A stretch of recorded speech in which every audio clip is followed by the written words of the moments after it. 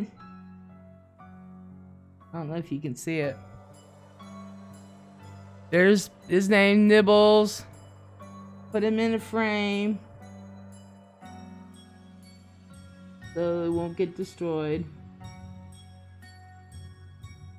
So, I wanted to show you all that. Okay. I've got some stories for you. I really do. I've got some stories, so...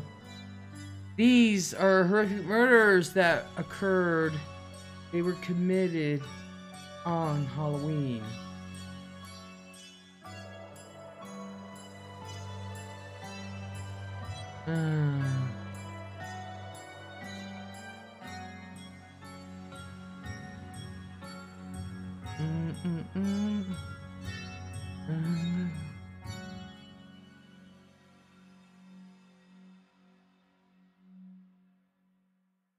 GC, go get yourself on one of those heavy lifters. Pick up one for the day. Keeps me, sweetie. Aww. There's nothing in it. A Halloweenie. Oh my god. What do you call a hot dog with nothing in it? A Halloweenie.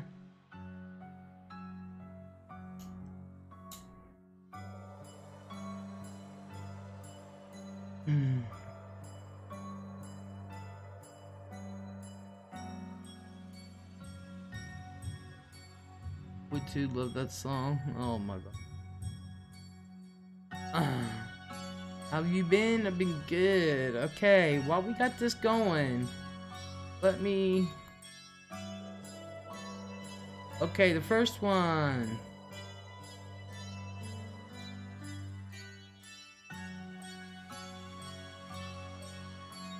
Alright, let me come to it. This first story, where egg throwing leads to murder.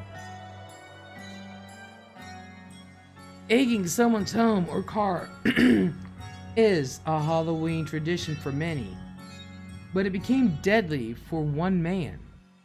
21-year-old Carl Jackson was driving his girlfriend and her son home from a Halloween party in the Bronx. When a group of young men started throwing eggs at Jackson's car.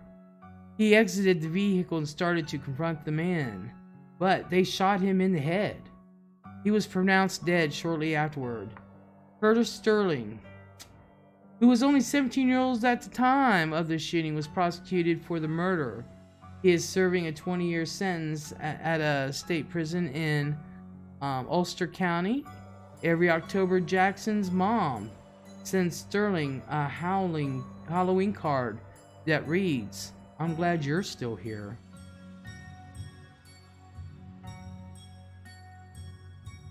Yay! Yay! That's kind of cool.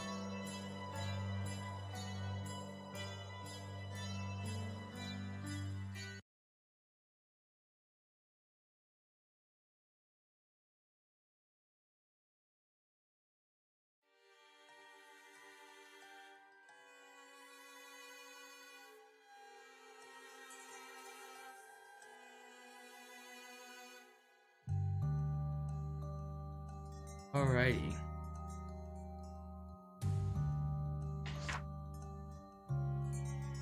Bashful, hello. Thank you. Thank you, Bashful. Julie, hello.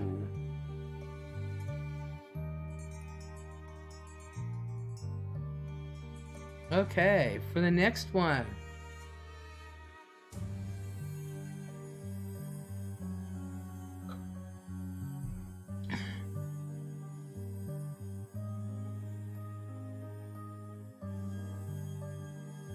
The next one is pretty sad. The Tony Bagley murder. On Halloween night in 1994, 7-year-old Tony Bagley was trick-or-treating with his family. Dressed in skeleton costume, Tony was walking ahead of his sister, aunt, and mother when he approached the street corner near the next house. At the same time, a man wearing a hooded sweatsuit ran into the street and started shooting the Bagley family. The hooded man then jumped into a car waiting for him, and they took off. Tony's sister, aunt, and mother were all sprayed with gunfire and lived, but Tony did not. The second grader was shot in the head and later died at the hospital.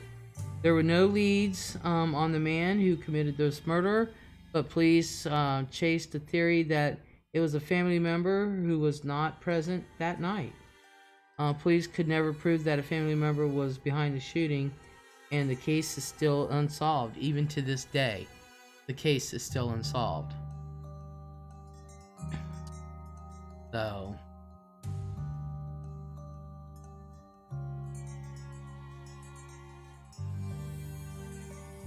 there you go.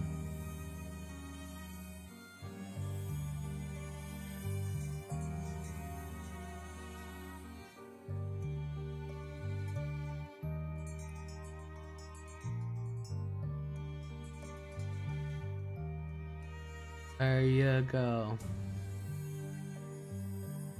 So, the next story is the trick-or-treat murders. The trick-or-treat murders in 1957. Hairdresser Peter Fabiano was murdered after answering the door what he thought was a trick-or-treater. Fabiano's wife had briefly left the marriage to shack up with a woman named Joan, but Betty soon abandoned her female lover and returned to her husband, filling Joan Rabel with jealousy.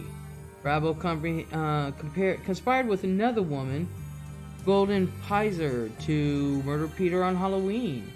Rabel wore a costume consisting of a mask, gloves, and face paint. She also had a gun in a brown paper sack to make it look like a bag of candy. The two women sat outside the house until the lights were turned off. Rabel then walked up to the house and rang the doorbell. Peter answered the door as Rabel shot him in the face with a .38.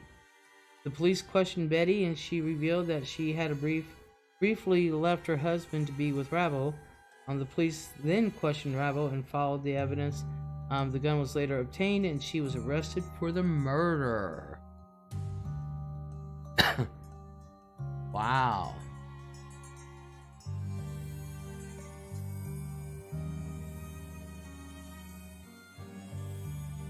Oh.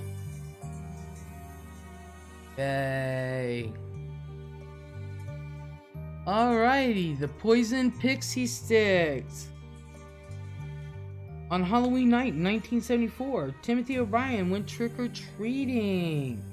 Went with his daddy and his friends. They were in Deer Park, Texas. They approached a house with the lights turned off, but decided to knock anyway. Nobody came to the door, and everyone in the group except Timothy's dad moved on to the next house. He quickly caught up with the group. He was holding a handful of pixie sticks, claiming that they had come from the previous home. He passed them around to the children, including two of his own kids. Timothy wanted a little snack that night from his stash of candy, and his dad Ronald gave him some and told Timmy that he could have a pixie stick.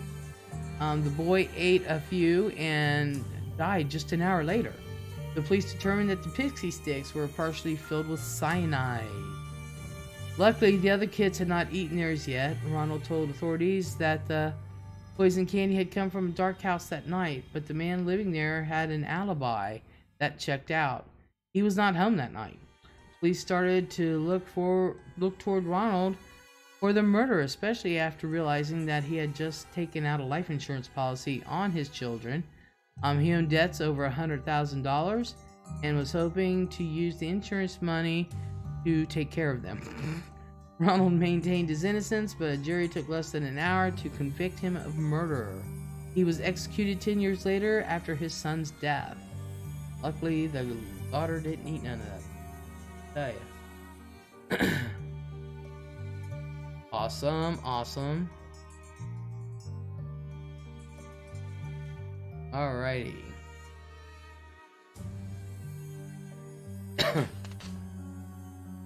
The next one is that a preacher strangles woman. How lovely is that? I tell ya. On a Halloween night in 2012, John D. White entered Rebecca Gay's mobile home and murdered her.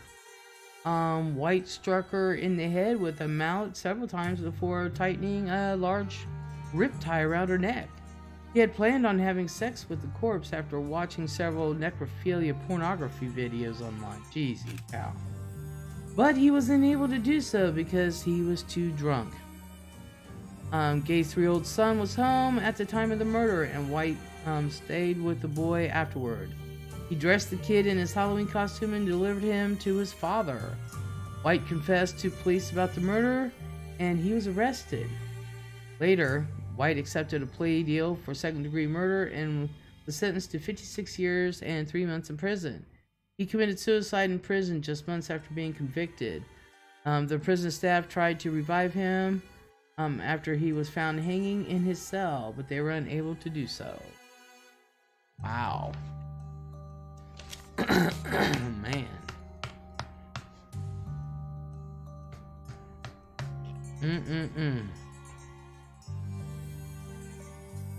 That's pretty bad.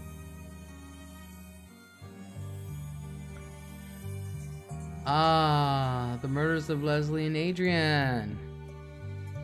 Well, what happened here is murders of Leslie and Mazzara and Adrian Insona. Leslie and Adrian and their friend Lauren were passing out candy at their house in California, on Halloween night in 2004. The doorbell eventually stopped ringing, and the 3 women went to bed around 11 o'clock. Later that night, an unidentified man entered the house and went upstairs. From her downstairs bedroom, Lauren heard screaming and knew something was wrong, but she waited until the house went silent before running out the back door and leaving in a car to escape the murderer. After a year of searching for the murderer, police finally arrested Eric Koppel, who was the husband of one of Adrian's best friends.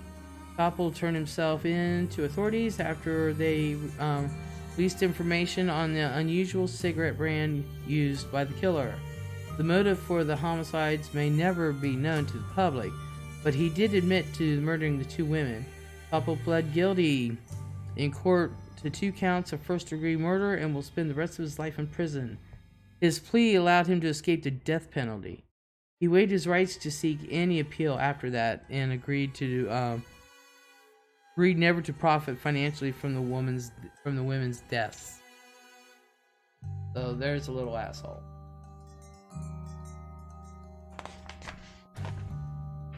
Telling ya.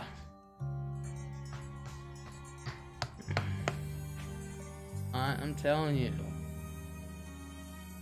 Oh, next one is bad.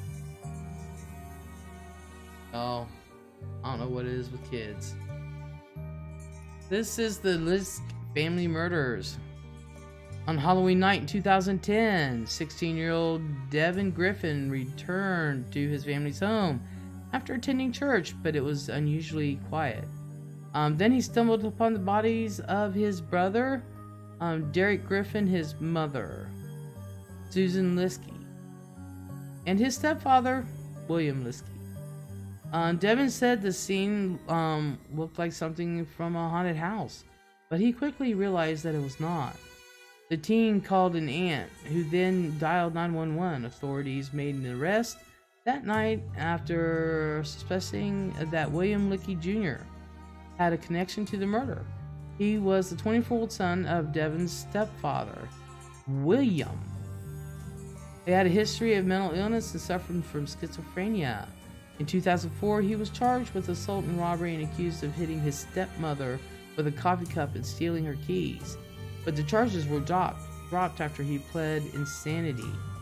Lez'S Jr. pled guilty to the murders of the family members and received 3 life sentences with no chance of parole. In 2015, he was found dead in prison cell from a self-inflicted wound. That is sad, folks. That is sad.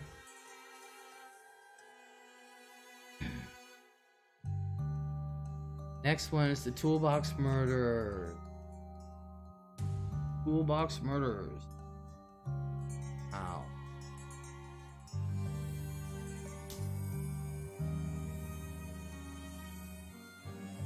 Killers.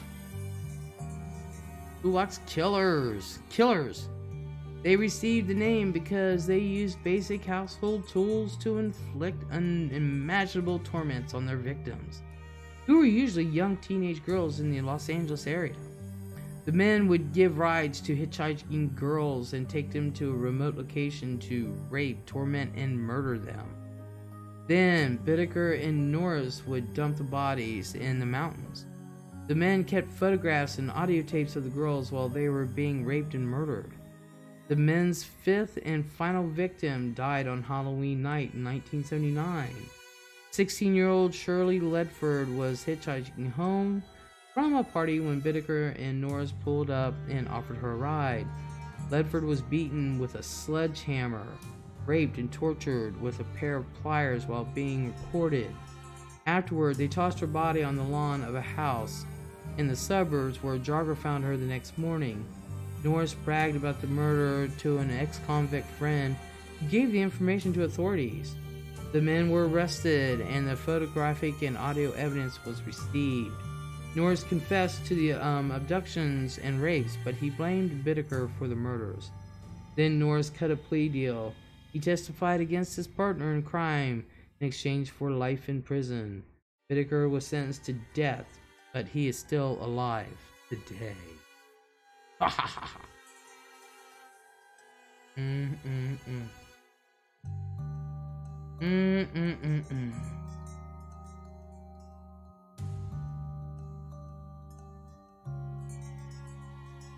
Alrighty.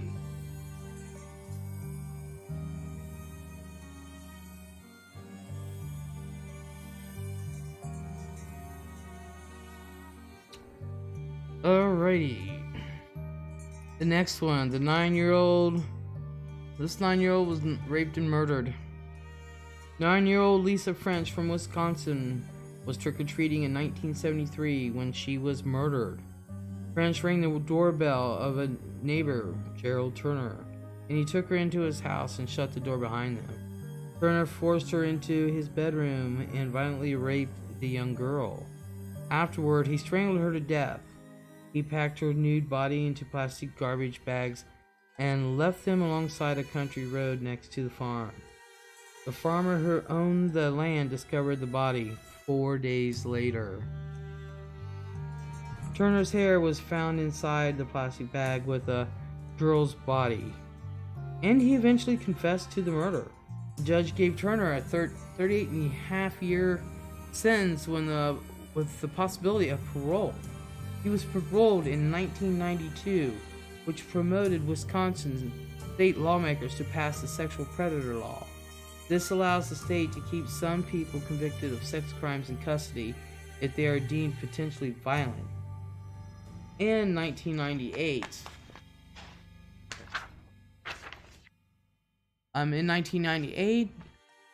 he violated his parole when hardcore pornographic images were found on his computer. He was found and sentenced to an additional 15 years in prison.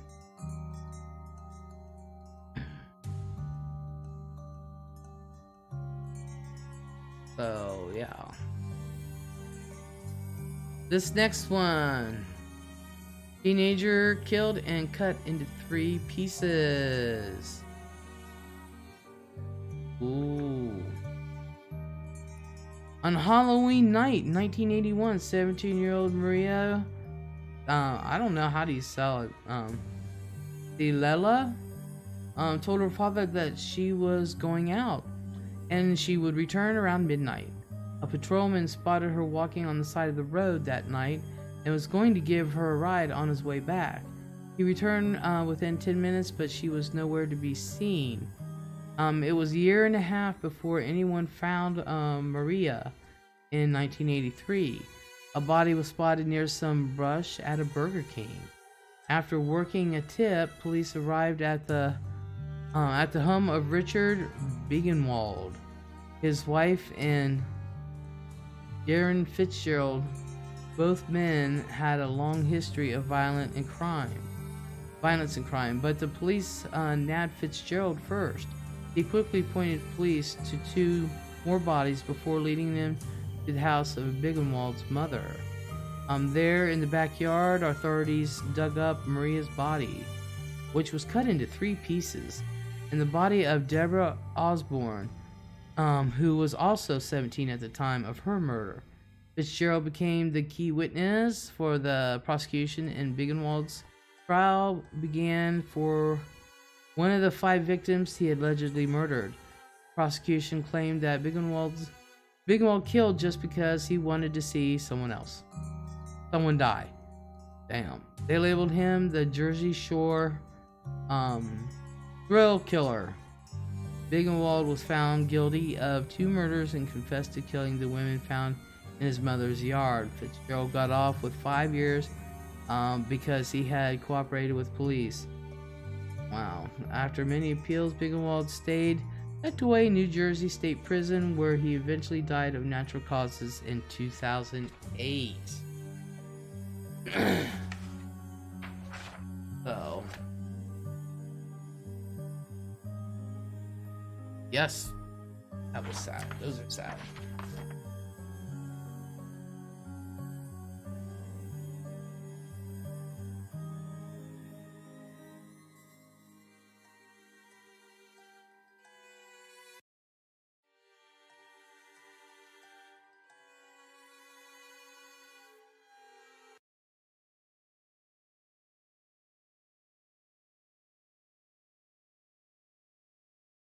That is the one I was just playing this.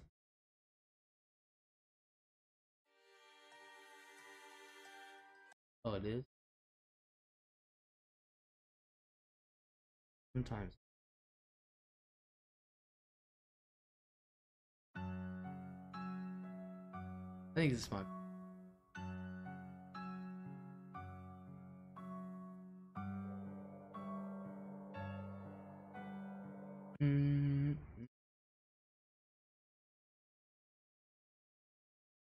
Dun, dun, dun. Oh. Oh.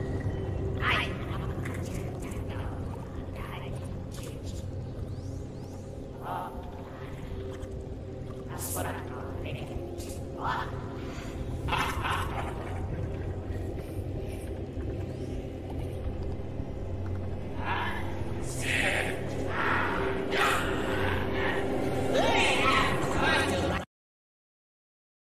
Wow. Say something. Wow.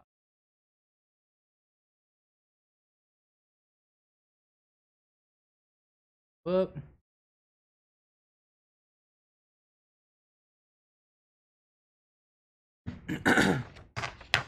Okay.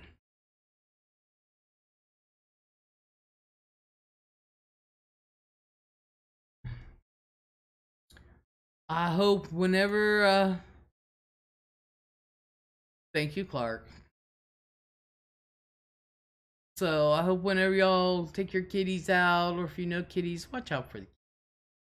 You know, keep an eye on them.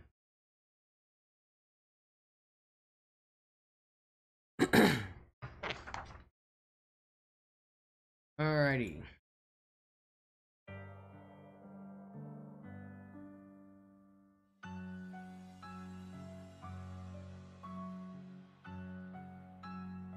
Alrighty, so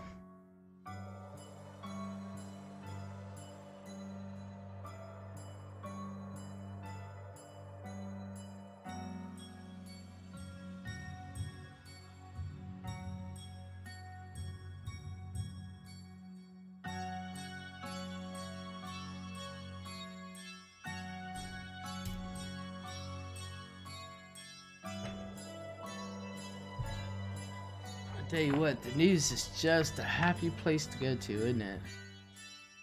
The son who decapitated his mother and left her body in the street. Unfortunately, I could not download the pictures for these.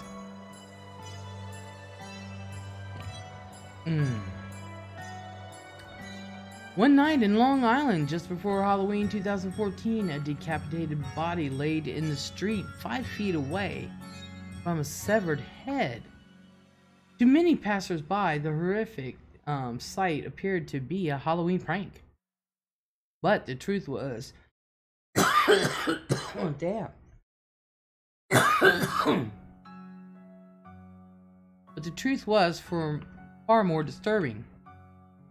The 35-year-old Derek Ward had used a kitchen knife to kill and decapitate his mother, Patricia. Then carried her body and head out of their apartment. After leaving the body and head in the street, Ward jumped in front of a commuter train, killing himself. Man.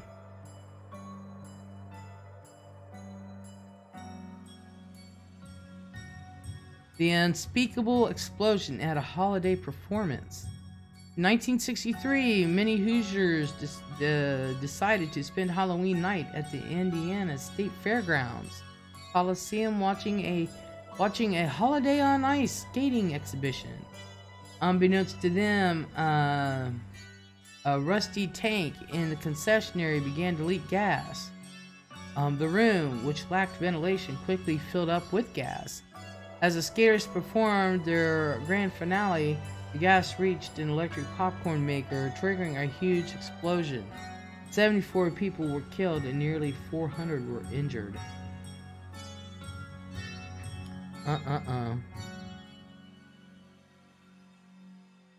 The Japanese exchange student who knocked on the wrong door. 25 years ago, 16-year-old Japanese exchange student Yoshiro Hattori dressed up as John Travolta's character from Saturday Night Fever, then headed out to a Halloween party in Baton Rouge, Louisiana. Tragically, he was mistakenly dropped off at the wrong house, and the homeowner, panicked by this unexpected visitor, shot and killed Hattori. The homeowner was later acquitted of any wrongdoing. Hattori's mother, Miko, commented on the 20th anniversary of her son's death. "I've been observing American society for the past 20 years. The ongoing situation there has been incomprehensible to Japanese. I want to encourage more ways to adopt gun control." Wow.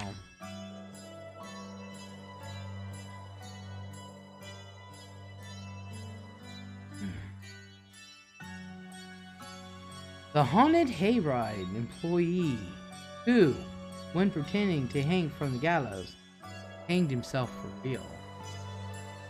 In 1990, Chicago area teenager Brian Jewell's job was to give hayride customers a scare by pretending to hang from a gallows. Jewell had pulled off the stunt just in time earlier in the day, but that night something went terribly wrong. When the hayride approached Jewell, who was hanging from the gallows with his feet touching the ground, the tractor driver began to worry. The driver's worries only grew when Jewell failed to deliver his usual speech. According to the prosecutor, there were no signs of foul play whatsoever.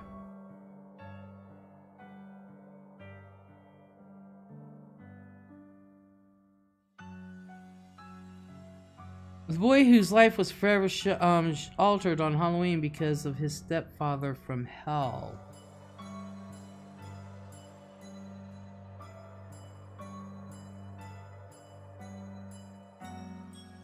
On Halloween in 1984, 8-year-old Brian Massey should have been enjoying the night of trick-or-treating with his sisters, Tiffany, who was 11, and Tamara, who was 10. Instead, he was subjected to real-life horror film when his new stepfather, 26-year-old David Andrews, stabbed his mother to death before chasing his sisters down the hall and murdering them as well. Andrews then came into Massey's room covered in blood and kidnapped the boy. 2 days later, police found Massey alive after apprehending Andrews, who had tried and failed to kill himself.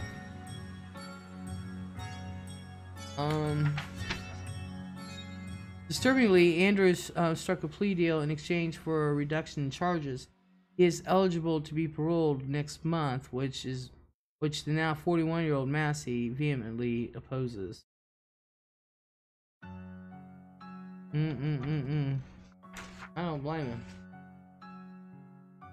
Killed my mom and sister that way.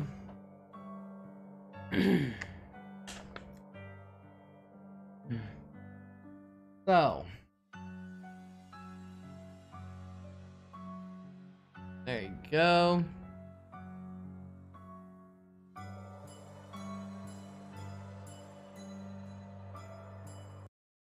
Alrighty. What?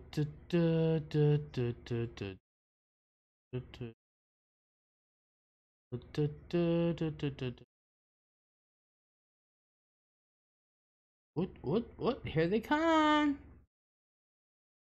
Here come my little pretties. Ah! That's the way. Where is my favorite clip? This is my favorite clip.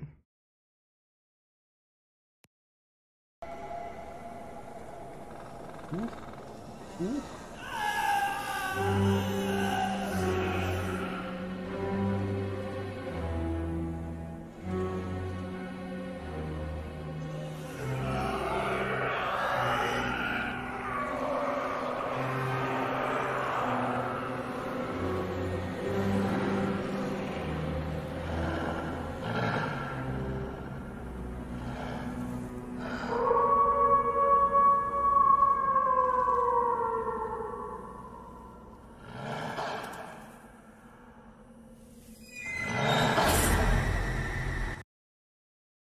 I have to play that one again.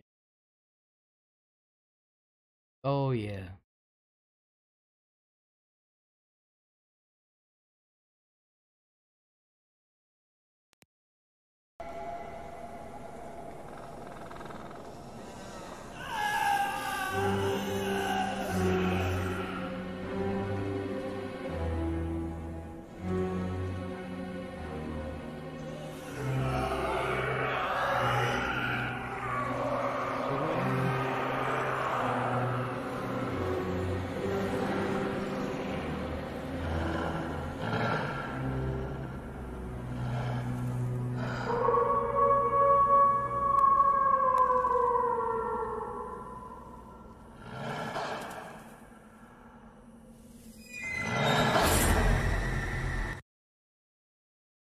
Yeah. I like that one.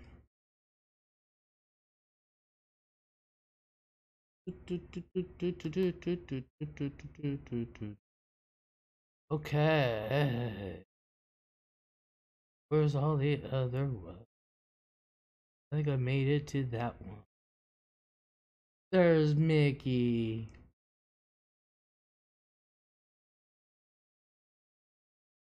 Ooh, so lifelike. Hello.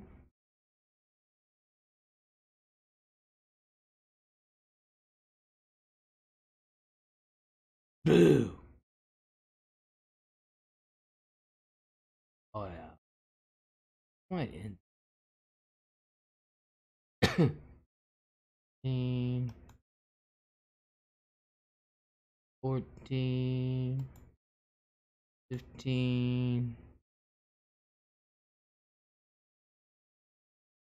There you go.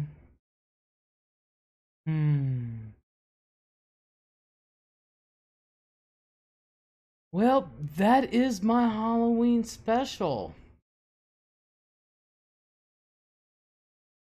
There you go.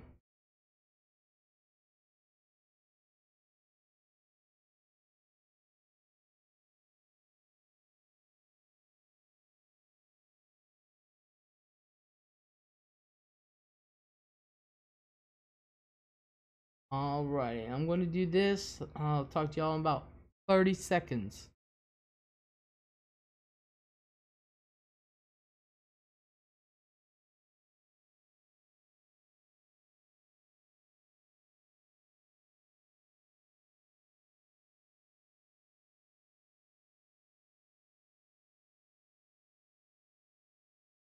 I'm gonna get out of this garb.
Good.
Thank you.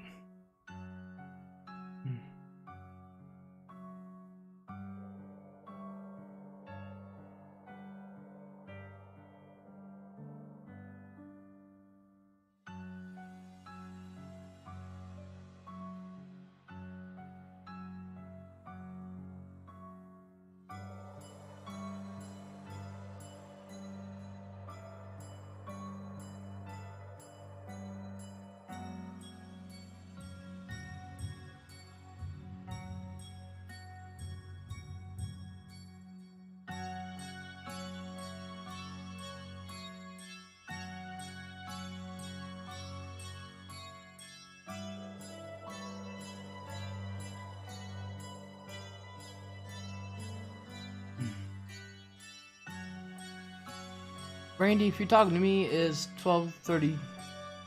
No, now 12:33 here. I'm on Eastern time.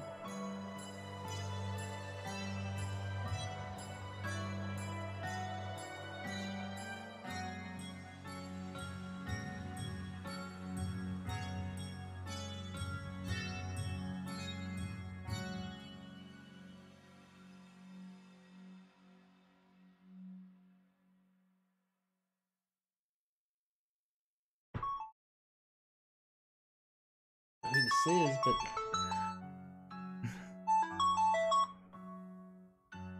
hello? Hello? Hello? Hello? Who is this?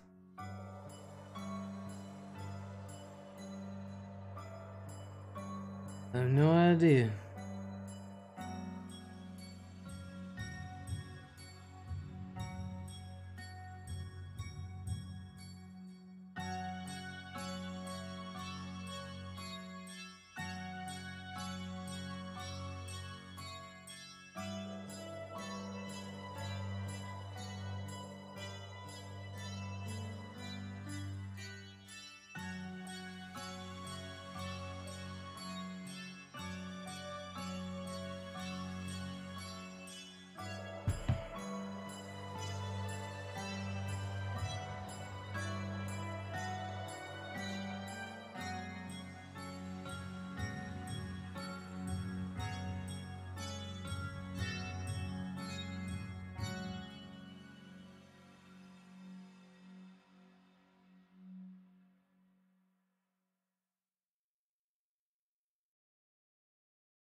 Hello? Hello? Hello? Yeah. Yes. Hello? Who is this? You want some candy?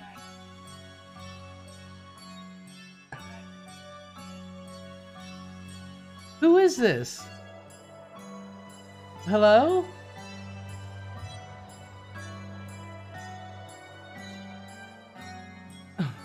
Okay, who is it? Who is it?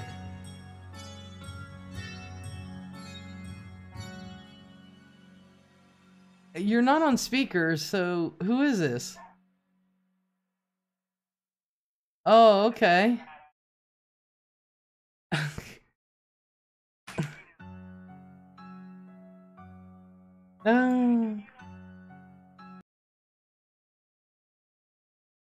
Oh, really? Lisa, do you want a trick or a treat? Alright, hold on. Alright, now you're on speaker. Trick or treat my birthdays. I have been here today just stirring my pot. No, Of okay. its seeds and stems. Oh no, wrong pot. Wrong pot. Wrong pot. I am waiting for my ghosts and goblins to show up. Okay. To ride my broom. Would you like to ride my broom, my birthday? By myself or what? Well, can you drive a broom? I don't know. As long as it has a seatbelt, I'll be alright. Well, you could hold on tight. Oh gosh. I'm not gonna. Why isn't Lisa in there with you? Well, I'm getting ready to start another one, so I don't have to have my news set. So I was getting ready to start another one and see if we can use that. I don't know. Well, I was hoping to treat my friends and trick the rest.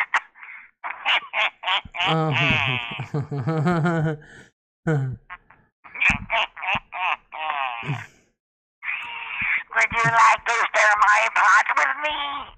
Sure. Sure, we'll stir the pot. You were sharing a story in some Mexico or somewhere. We could stir some of that. Already did all that. Nobody cared. I know, but we could stir their pot. Sure we could. We could stir their pot. Okay, my pretty, I have to leave on my broom now. Okay, be careful up there in them Oh, skies. you have a good evening. I know. They are crazy out there even on brooms. Yeah, they say it's friendly skies, but... Okay,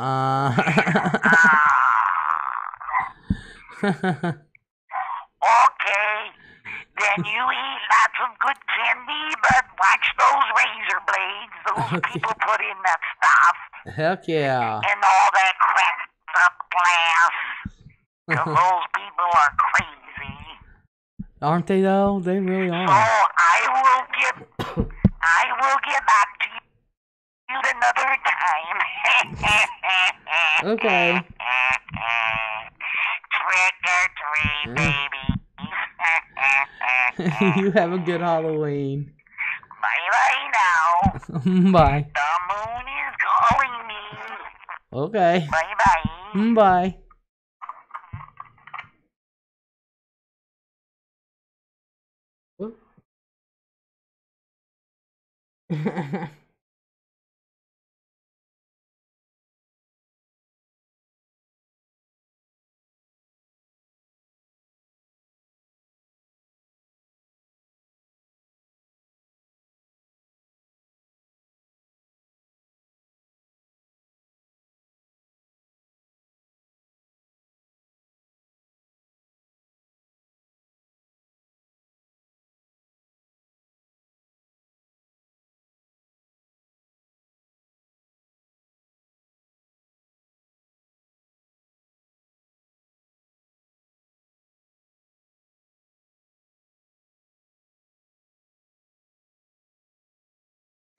Okay.